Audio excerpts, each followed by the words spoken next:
Welcome back to నవ్య. అయితే 1947 August 15న స్వాతంత్రం వచ్చిన 1950వ దశకంలోనే దేశానికి సంపూర్ణ స్వరాజ్యం సిద్ధించింది. స్వాతంత్రం తర్వాత గణతంత్ర దేశంగా 1950 జనవరి 26న భారత్ అవతరించింది. అదే రిపబ్లిక్ డే. అయితే దీని ప్రాముఖ్యత తెలియని జనానికి ఇదొక సాధారణ సెలవు రోజు. సరదాగా ఇంటి పట్టున ఉంటూ సినిమాలు, షికార్లు, షాపింగ్లతోనూ కాలక్షేపం చేస్తారు. కానీ దేశ స్వాతంత్రం కోసం ఎన్నో త్యాగాలు చేసి తమ ప్రాణాలనే తృణప్రాయంగా భావించి స్వరాజ్య యజ్ఞంలో సమిధలైన గొప్ప వ్యక్తులను ఈరోజు ఎంతమంది స్మరిస్తున్నారు? జాతీయ సెలవు రోజున ఎంతమంది వారి ఆదర్శాలను వల్లివించుకుంటున్నారు? దేశ స్వాతంత్రం మీద నేటి యువతకి ఎంత అవగాహన ఉంది? అన్ని అంశాలపై ఎవరైనా సర్వే నిర్వహిస్తే సిగ్గుతో తలదించుకునే విషయాలు బయటపడతాయి. ఇక మరిన్ని ఆసక్తికరమైన విషయాలు తెలుసుకోబోయే ముందు ఇప్పుడు నవ్యాలో నయా ట్రెండ్స్ చూద్దాం. నమస్కారం, నా పేరు దనాలకోట రాకేష్ నకాష్. నేను చేర్యాల నకాశీ చిత్రకారుణ్ణి.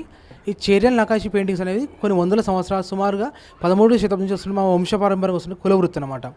సో పూర్వకాలంలో వీటి కథలు చెప్పడానికి వాడేది గుళ్ళల్లో డెకరేషన్, గుళ్ళల్లో గోడలపైన, సీలింగ్ పైన పెద్ద పెద్ద జమీందారులు, పట్వార్ల ఇంట్లో డెకరేషన్ కోసం యూజ్ చేసేది.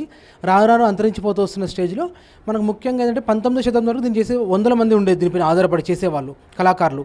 సో తర్వాత మనకి ఎప్పుడైతే printing media, film industry development start అయిన తర్వాత ఇప్పుడు ఫిల్మ్స్ చూసినప్పుడు కొంచెం ఎందుకంటే కథలు చెప్పడం అనేది మన ట్రెడిషనల్ వేలో ఉంటుంది. సినిమాలు కొంచెం డ్యాన్సులు, పాటలతో కొద్దిగా ఆకర్షణ ఉండడం వల్ల ఈ కథలు చూసే వాళ్ళు తగ్గిపోతూ రావడం వల్ల పెయింటింగ్ చేసే వాళ్ళు కూడా ప్రాపర్ సపోర్ట్ లేక అందరూ మానేస్తూ వచ్చారు.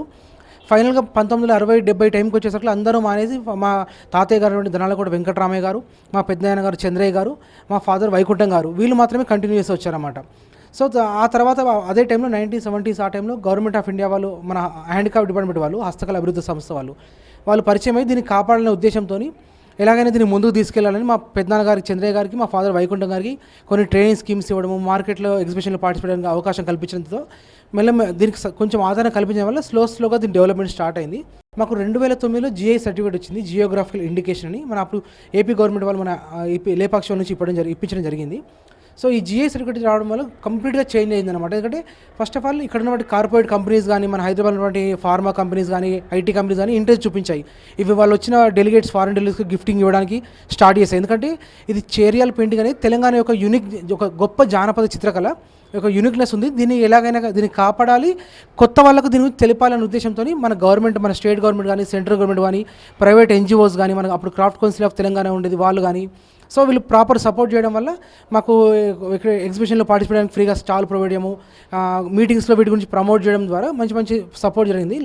గత 2010 నుంచి మాకు GI వచ్చిన తర్వాత మంచి ఆదరణ లభించడం స్టార్ట్ అయింది. గవర్నమెంట్ నుంచి మంచి సపోర్ట్ చేసింది. సో ఇప్పుడు మనకు IP రాస్ అనే ఒక NGO కూడా చాలా సపోర్ట్ చేస్తుంది. ఎందుకంటే స్కూల్స్లో వర్క్షాప్ చేయడానికి కానీ, గిఫ్టింగ్ కోసం కూడా మంచి హెల్ప్ చేస్తున్నారు. సో దీంట్లో మా నాన్నగారు ఒక 50 సంవత్సరాలుగా దీన్ని కాపాడుతూ దీన్ని మొత్తం తన జీవితం మొత్తం దీనికి అంకితం చేసినందుకు గాను అక్టోబర్ నెలలో వచ్చినటువంటి మన్ కీ బాత్ ప్రోగ్రాంలో మోడీ గారు ఈ చేర్యాల పెయింటింగ్ దనాలకోట వైకుంఠం గురించి మాట్లాడడం జరిగింది. సో అందులో వచ్చిన వీడియోని బట్టి మంచి సపోర్ట్ జరిగింది, చాలామంది ప్రశంసించడం జరిగింది. ఆ తర్వాత ఇప్పుడు 26 జనవరి 25లో పార్టిసిపేట్ చేయడానికి నాకు, మా నాన్నగారికి అవకాశం జరిగింది. PMO నుంచి మాకు అవకాశం ఇచ్చడం జరిగింది. నాకు 15 సంవత్సరాల వయసు ఉన్నప్పుడు స్కూల్ లైఫ్లో స్టార్ట్ చేశాను. సో అప్పుడు దీని గురించి ఏం తెలియదు, కేవలం మా ఇంట్లో వరకు స్కూల్ నుంచి రావడము, ఇంట్లో మా నాన్న మా అమ్మతో కలిసి చేయడం అంతే. సో నేను ఆ తర్వాత బీటెక్ చేసినప్పుడు మా నాన్న అంటే ఆల్రెడీ తను చాలా సఫర్ అయ్యాడు ఈ వర్క్ చేస్తూ. అంటే ఎక్కువ మంది తెలియదు, దీన్ని ఎట్లా మార్కెటింగ్ చేసుకోవాలి తెలియక ఏదో అప్పటి ముందు నడిచిపోయింది. సో నా పిల్లలని మంచిగా చదువుకొని జాబ్ చేయాలి, నేర్చుకోవద్దు అనుకున్నాను. ఎందుకంటే మంచి ఆదరణ లేక మెయిన్గా. సో నేను బీటెక్ జాయిన్ అయిన తర్వాత బీటెక్ చదువుతూ అప్పుడు దీని గురించి తెలుసుకోవడం స్టార్ట్ చేశాను. దీని మా కళ గురించి నేను సొంతంగా నేర్చుకున్న తర్వాత దీన్ని ఇప్పుడు ప్రజెంట్ ఒక సోషల్ మీడియా, ఫేస్బుక్ కానీ, ఇన్స్టాగ్రామ్ పేజ్ రావడం తర్వాత ఇంకా మంచి సపోర్ట్ దొరికింది. అబ్రాడ్లో, యూఎస్లో, యూకేలో సెటిల్ అవ్వడం మెయిన్గా మన సౌత్ ఇండియా వాళ్ళు, తెలంగాణ, ఆంధ్ర, తమిళనాడు, కర్ణాటక వాళ్ళు మంచి ఆర్డర్స్ ఇస్తున్నారు, మంచి ఎంకరేజ్ చేస్తున్నారు.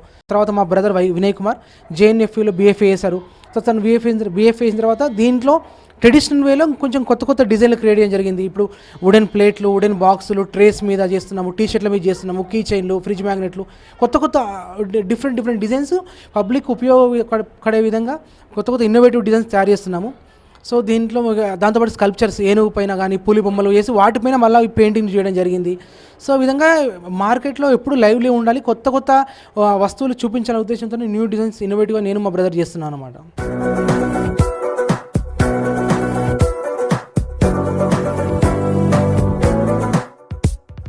నేను ఇప్పటికీ ఒక 4-5 కంట్రీస్ వెళ్ళడం జరిగింది. నేను 2013లో ఫస్ట్ ఆఫ్ ఆల్ మనం ఏపీ టూరిజం నుంచి జర్మనీలో బెర్లిన్లో ఒక 10 days వర్క్షాప్ పార్టిసిపేట్ జరిగింది. 2015లో స్విట్జర్లాండ్ జెనీవాలో అప్పుడు PMO నుంచి మేక్ ఇన్ ఇండియా కాన్సెప్ట్లో తీసుకెళ్ళి అక్కడ ఒక 10 days వర్క్షాప్లో పార్టిసిపేట్ చేశాను.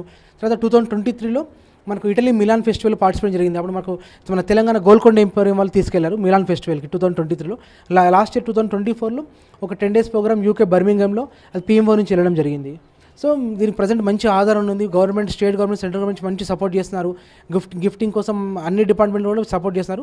సో గవర్నమెంట్ నాకు ఒక్క రిక్వెస్ట్ ఏంటంటే ఇప్పటికి కూడా ఈ కళ గురించి తెలంగాణలో ఒక 80% పీపుల్కి 80 to 85% తెలియదు అనమాట దీని గురించి.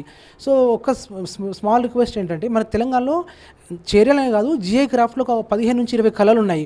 మనకు సిల్వర్ ఫిగర్ కానీ అట్లా మంచి మంచి హ్యాండిక్రాఫ్ట్స్. సో దీని గురించి ఒక మంచి పాఠం, ఒక లెసన్ ఏర్పాటు చేసి స్కూల్ లైఫ్లో 8th నుంచి 9th 10th స్టాండర్డ్ ఆ టైంలో పిల్లలకు మన తెలంగాణ వంటి మంచి ఇటువంటి కళల గురించి ఒక GI సర్టిఫికేట్ క్రాఫ్ట్స్ అని చెప్పేసి ఒక టాపిక్ పెట్టి తెలిపితే ఎక్కువ మంది తెలుస్తుంది. సో స్కూల్ లైఫ్లో తెలుసుకుంటారు కాబట్టి మాకు ఎక్కువ మందికి పరిచయం అవుతుంది. మన దగ్గర కళలను కాపాడుకోవాలని వాళ్ళ ఉద్దేశం ఉంటుంది కాబట్టి అది ఒక హెల్ప్ చేస్తే బాగుంటుంది నా ఒక రిక్వెస్ట్.